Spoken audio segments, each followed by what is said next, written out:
मैं सुरेश मागो, कक्षा 11 रसायन विज्ञान, वीडियो भाग 10। हमारा टॉपिक है बच्चों क्या? रासायनिक आबंध तथा आणविक संरचना।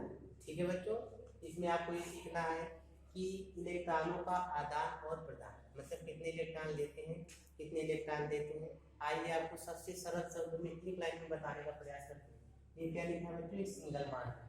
ये क्या है? डबल बॉन्ड है। और ये क्या है बच्चों?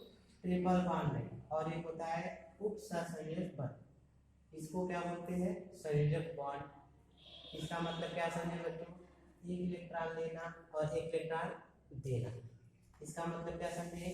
दो इलेक्ट्रॉन लेना और दो इलेक्ट्रॉन देना। ट्रिपल बॉन्ड का मतलब होता है बच्चों तीन इलेक्ट्रॉन लेना और तीन इलेक्ट्रॉन देना। हमने नीचे तीर बनाया है, ठीक है ना?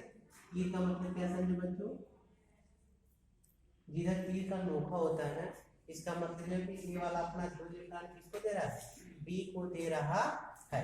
इसकी आवश्यकता पड़ सकती है कब? जब हम अष्टक नियम क्या होते हैं, लुईस विन सूत्र बनाते हैं कि इलेक्ट्रॉनों के आदान प्रदान की सहायता से इन तीनों का या इसमें किसी एक का दो का क्या होता है? प्रयोग होता है। आइए सबसे पहले हम टॉपिक है क्या? रासायनिक आबंध तथा आणविक संरचना। इसकी गणना ज्यादातर हम लोग किसके आधार पर करते हैं बच्चों? अक्रिय गैस के आधार पर मेंडलीव की आवर्त में जो शून्य समूह में तत्व रखे गए हैं, हीलियम, नियान, आर्गन, कीटॉन, जीनान और रेडन, इसी के आधार पर हम क्या कर सकते हैं? हीलियम को छोड़कर बाकी शेष के बाहरी कक्षाओं में 8 इलेक्ट्रॉन होते हैं। ठीक है, तो जब हम ये लुईस विन सूत्र बनाते हैं तो उसकी सहायता से क्या करते हैं? जितने इलेक्ट्रॉन की कमी होगी उसी आधार पर उस तत्व से जोड़कर उसकी संयोजकता को क्या कर देते हैं? पूरा कर देते हैं। आइए टॉपिक पर देखते हैं। हाँ, क्या लिखा बच्चों?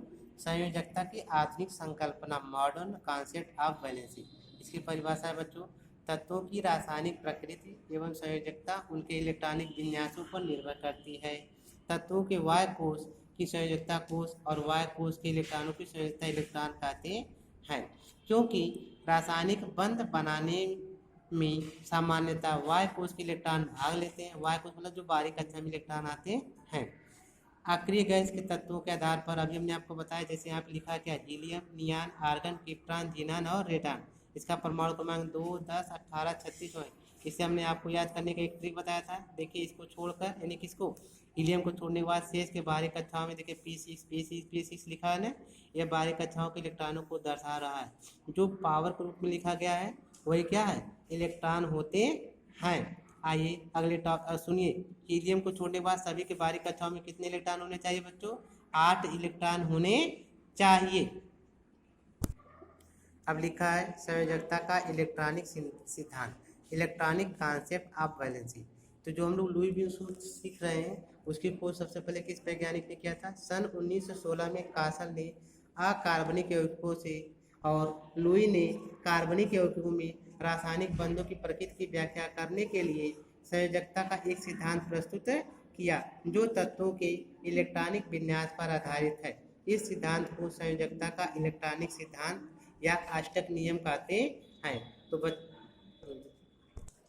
तो सबसे पहले बच्चों आप लोग अक्रिय गैस को लिखकर क्या करेंगे? उसे हमने 2, 2, 8, 2, 8, 8, 2, 8, 18, 8, 2, 8, 18, 18, 8 और 2, 8, 18, 32, 18, 8 एक था।